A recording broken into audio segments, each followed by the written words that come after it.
Hello dear champs, welcome to you again in nanometer classes. तो बच्चों, अभी तक हमने वाटर साइकिल के आधे जो हमारे कॉन्सेप्ट्स हैं इस टॉपिक के वो कवर कर लिए हैं। आगे हम बढ़ते हैं। हमारे सिर्फ दो पेंडिंग कॉन्सेप्ट्स हैं जिनके बाद हमारा ये पूरा का पूरा टॉपिक ही क्लियर हो जाएगा। तो अगर आपको पिछले टॉपिक में कोई चीज़ क्लियर नहीं है हमारे, तो आप हमसे पूछ सकते हैं और हम आपको उसका जवाब देंगे।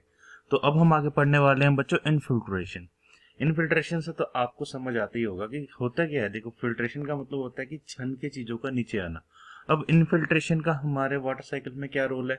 अब आप ध्यान से देखो, ये जो आपको साइड पे की इमेज नजर आ रही है, इसमें धरती के ऊपर एक आदमी खड़ा हुआ है। हमने उस धरती के नीचे देखो एरोस बनाए हुए हैं, दो एरो डाउनवर्ड जा रहे हैं। हो क्या रहा है कि बारिश पड़ रही है और बारिश का ये पानी रिस रिस के नीचे जा रहा है ग्राउंड लेवल की तरफ। समझ में आ गया? इनफिल्ट्रेशन की साइड पे डेफिनेशन लिखी हुई है। सीधा इसका हिंदी में यही मतलब होता है कि जो पानी हम धरती के ऊपर डालते हैं, चाहे वो बाढ़ की फॉर्म में हो, फ्लड हो या रेन वाटर हो या कैसा भी पानी हो, वो धीरे धीरे रिस रिस के धरती की तरफ चला जाता है। ओके, तो इनफिल्ट्रेशन हमारा ये कॉन्सेप्ट होता है। चलिए हम आगे बढ़ते हैं, देखते हैं। Infiltration is more likely to be occur when, हम बता सकते हैं बच्चों कब होगा? चलो देखते हैं। Waterfall on the steep slope, या फिर waterfall on a gentle slope. अब आप बताइए बेटा कहाँ होगा? आपको दो दो चार मिनट दो, दे नहीं पाऊंगा मैं। चलिए 2 सेकंड देता हूँ। डेफिनेटली हमारा जो सबसे ज्यादा पानी ऑब्जर्व होगा वो कहाँ पे होगा? एक लैंड के ऊपर, एक लैंड फॉर्म के ऊपर, जहाँ पे जेंटल स्लोप है। अब देखिए, जहाँ पे ढलान है अच्छी खासी, वहां पे पानी कैसे रुकेगा? वहां से तो पानी बह के नीचे आ जाएगा। अब माउंटेन से पानी बहता हुआ एकदम नीचे आएगा तो माउंटेन के उसमें तो वो रिसेगा ही नहीं। तो रिसेगा कहाँ पे? एकदम फ्लैट लैंड के ऊपर। ठीक है बच्चों, चलिए हम आगे बढ़ते हैं। देखिए, infiltration is more likely to be occur in. अब आप दोबारा बताएंगे बच्चों। एक तो हमारे पास सड़क है जिसे हम बोल देते हैं अर्बन एरिया, पक्की सड़क। अब दूसरा क्या है? Agriculture area. अब देखिए, एग्रीकल्चर एरिया पे यहाँ पे जाहिर सी बात है हमारा वो था, एक फोटो थी खेत की। तो चलिए अब देखते हैं कहाँ हो सकती है, आप बताइए। डेफिनेटली एग्रीकल्चर लैंड में ही हमारी सबसे ज्यादा पानी रिसेगा। क्यों रिसेगा? क्योंकि पानी ऑब्जर्व होता होता ग्राउंड लेवल तक जाएगा, और ये जो मिट्टी की कंक्रीट की सड़क है, यहाँ पे पानी रिसता नहीं है, बह के आगे बह जाता है नालियों में। चलिए बच्चों, अब हम आगे बढ़ते हैं। Agriculture areas have a lot of the churned up of the soil. The churned up soil is easily for the water to absorb into the infiltration occurs. ये ऑलरेडी मैं आपको मेंशन कर चुका हूँ। ठीक है बच्चों, चलिए अब हम आगे बढ़ते हैं, देखते हैं। Infiltration most likely to be occur in area with, देखिए कहाँ, जहाँ पे बहुत सारे पेड़ पौधे लगे हैं, जंगल सा दिखाया जा रहा है आपको। और दूसरी तरफ अगर आप ध्यान से देखें, क्या है? बीहड़ है तो ये भी एक वीराना, लेकिन ये बीहड़ है, यहाँ पे दूर दूर तक कहीं हरियाली नहीं है, बस हल्के फुल्के पौधे हैं। अब बताइए कहाँ पे होएगा आपके हिसाब से? डेफिनेटली यार, डेफिनेटली जहाँ पे हमारे पेड़ पौधे ज्यादा हैं वहां पे मिट्टी की पकड़ होती है। मिट्टी की पकड़ कैसे होती है? जो बड़े बड़े पेड़ों की जड़ें होती हैं मिट्टी को पकड़ के रखती हैं, और जैसे वहां पे पानी गिरता है तो पानी भी उसमें स्टोर रहता है और रिस रिस के जमीन की तरफ, ग्राउंड लेवल की तरफ जाता रहता है। ठीक है बच्चों, चलिए आगे हम देखते हैं। Infiltration is most likely when moving over. अब यहाँ पे थोड़ा सा चेंज है।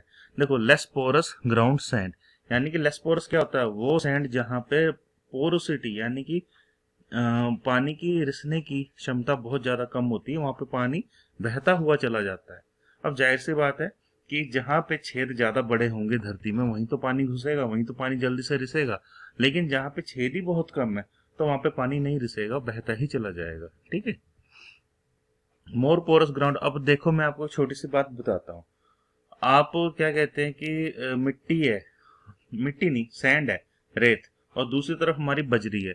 आपने दोनों के ऊपर पानी डाल दिया, तो जाहिर सी बात है सारा पानी कहाँ पे ऑब्जॉर्व होएगा? जाहिर सी बात है जो हमारी बजरी है, पथरी है, उसमें जल्दी से पानी घुस जाएगा, नीचे तक चला जाएगा। बट जो हमारा सैंड, वो सैंड है, रेता है, उसमें आप एक जग पानी का डालिए या एक गिलास डालिए, वो धीरे धीरे रिसता हुआ नीचे को जाएगा। क्लियर है बच्चों? चलिए अब हम आगे पढ़ते हैं।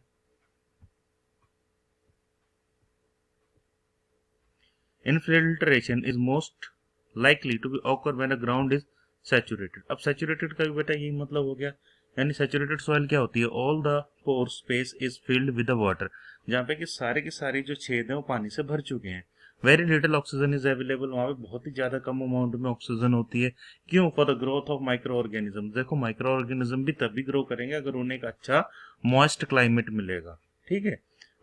Water will drain by the gravity, और जो वाटर होता है ना, ये ड्रेन किसके द्वारा किया जाता है? ग्रेविटी के द्वारा, यानी धरती उसको अपनी तरफ नीचे की तरफ खींचती है। और ये इधर ड्राई है, अब देखिए कहाँ पे होगा, ऑब्वियसली ड्राई में होगा, ठीक है। चलिए हम आगे पढ़ते हैं। Infiltration most likely to occur during अब किस वक्त होगा? अब आप ध्यान से देखिए, जहाँ पे अच्छे से शहर में बाढ़ आई हुई है, अच्छे से तूफान आया हुआ है, या फिर कंक्रीट की सड़क, या फिर खेत में। शहरों में होती है कंक्रीट की सड़क और खेत में, तो जाहिर सी बात है खेत में पानी जल्दी रिसेगा, ना ही कि आपकी कंक्रीट की सड़क के ऊपर या फिर कोयले की किसी भी ऐसी सड़क के ऊपर पानी नहीं रिसता जहाँ पे कि एक सीमेंट का वर्क हो जाता है। चलिए अब आता है हमारा लास्ट टॉपिक, जिसका नाम है ट्रांसपीरेशन। ट्रांसपीरेशन कुछ अलग नहीं है, देखो इसमें भी सूरज देवता गुस्सा दिखाते हैं अपना। और बेसिकली इसमें क्या होता है, जो हमारे पेड़ पौधे होते हैं उनकी जो शाखाएं होती है, पत्ते होते हैं, इन पत्तों में से पानी का एवेपोरेशन होता है एक तरीके से। तो आप इस फोटो को ध्यान से देखिए, वाटर जो है इवेपोरेट हो रहा है फ्रॉम द लीव्स, ठीक है। और कैसे हो रहा है? देखो जड़ें जो हैं वो पानी, जो रिसा हुआ पानी था बेसिकली इनफिल्ट्रेशन का, उस पानी को कैसे जड़ें चूस रही हैं मिट्टी में से, और चूस के वो पानी प्लांट में जा रहा है, और पूरे प्लांट में फैलने के बाद वो पानी कहाँ पहुंच रहा है? बेसिकली उनके पत्तों में, लीव्स के अंदर। और लीव्स पे क्या हो रहा है? सूरज जब उस पे अपना धूप छोड़ता है, हीट छोड़ता है, तो वो पानी सूरज की तरफ ट्रांसपिरेशन की फॉर्म में निकल के चला जाता है। देखिए कैसे पत्ते में से भाप बन बन के पानी उड़ रहा है, और इस प्रोसेस को हम ट्रांसपीरेशन कहते हैं। अगर आपको अभी तक कोई चीज समझ नहीं आई है तो आप मुझसे पूछ सकते हो, कमेंट बॉक्स में आपको उसका आंसर दिया जाएगा। The small opening on the under side of the leaves are called as stomata. अब बेटा क्या होता है कि आप अपने गार्डन में जाइएगा या सड़क पे लगे किसी पेड़ का पत्ता तोड़िएगा, उसे थोड़ा सा उल्टा करके देखेंगे ना माइक्रोस्कोप के नीचे रख के, तो आपको छोटे छोटे छेद नजर आएंगे। और वो छेद बेसिकली क्या है? वो स्पोर्स क्या होते हैं? छेद ही तो है स्पोर्स, वो होते हैं स्टोमेटा। और इस स्टोमेटा का मेन मकसद होता क्या है पता है आपको? ये एक्सचेंज ऑफ गैसेस करता है, और यहीं से गैसेस एक्सचेंज होती है, और वहीं से हमारी ट्रांसपिरेशन भी होती है। क्लियर है? During the summer the stomata get larger more than the transpiration occur. अब देखो समर्स में ये चीज हो जाती है, ट्रांसपिरेशन ज्यादा होती है क्यों? धूप ज्यादा निकलती है। During the winter the stomata will very small, less transpiration occur. अब देखो सर्दियों में क्या होता है कि ट्रांसपिरेशन कम हो जाती है। क्यों? और इस क्यों होती है? क्योंकि बेसिकली स्टोमेटा का जो साइज होता है वो स्मॉल हो जाता है। बस यही एक फंडा है, जब वो अच्छे से खुल नहीं पाएंगे छेद तो ट्रांसपिरेशन कम होती है। चलिए आगे हम अपना बढ़ते हैं, और यहाँ पे बेटा आपका ये टॉपिक ही पूरा क्लियर हो जाता है।